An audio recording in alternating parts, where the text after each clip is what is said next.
Despite the recent enthusiasm we've seen in the West for recognising the non-existent country of Palestine, the much vaunted two-state solution is a fantasy that has no chance of leading to peace, because the Palestinians, or to use the correct term, Arabs, have proven beyond any doubt that they are not negotiating in good faith, that they can't be trusted to keep their word, and that any agreement they sign will be worthless.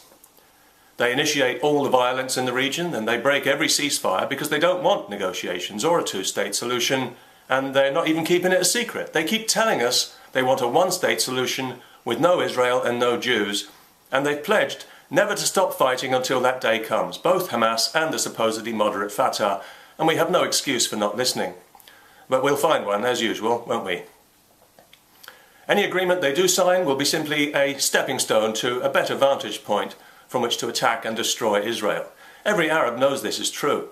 So any future Palestinian state will be like Gaza is today, a racist apartheid state devoid of Jews on pain of death, and a launchpad for daily rocket attacks on Israeli civilians until the Israelis finally lose patience and retaliate and the world condemns them as Nazis.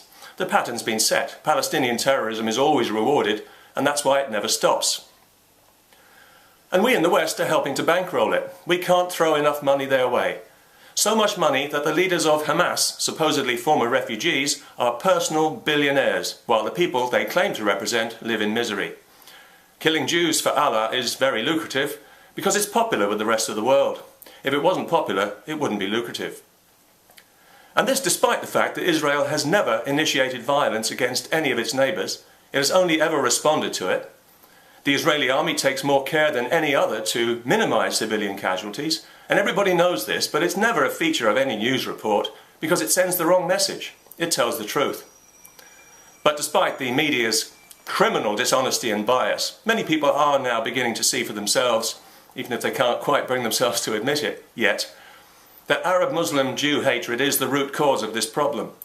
It's the poison at the heart of it. And until it's confronted and dealt with, honestly and effectively, by the rest of us, including especially the media, the two-state solution will remain a self-congratulatory fantasy of stupid Western politicians. But something else that really doesn't help the emotional temperature of the situation is the fact that the Arabs are clearly jealous of Jews, and with good reason. They can see the disproportionate contribution Jews have made to human advancement, in contrast to their own contribution, which is virtually nil. And they can see what a civilized and prosperous society the Jews have created in their midst, in contrast to their own racist, misogynistic and deeply ignorant society with its childish honour-shame culture, which has no honour and of which they ought to be ashamed. Also, the Jews have given the Arabs a tidy spanking several times when attacked unprovoked, despite being heavily outnumbered. It seems that everything the Jews do, they do better. No wonder the Arabs are jealous. It must infuriate them that the very people their infallible religion depicts as inferior, as apes and pigs, have turned out to be clearly superior. That has got to hurt. And it must infuriate them to know that the world is openly patronising them by giving them all this unwarranted attention and money. We all know they don't deserve it, and if they were measured by the standards we apply to everyone else, they wouldn't get it. But we hold Arabs to lower standards. We expect less of them because we're racists. And they're so stupid and self-indulgent. They milk it for all it's worth, and they end up expecting less of themselves, a lot less, which is exactly what they get.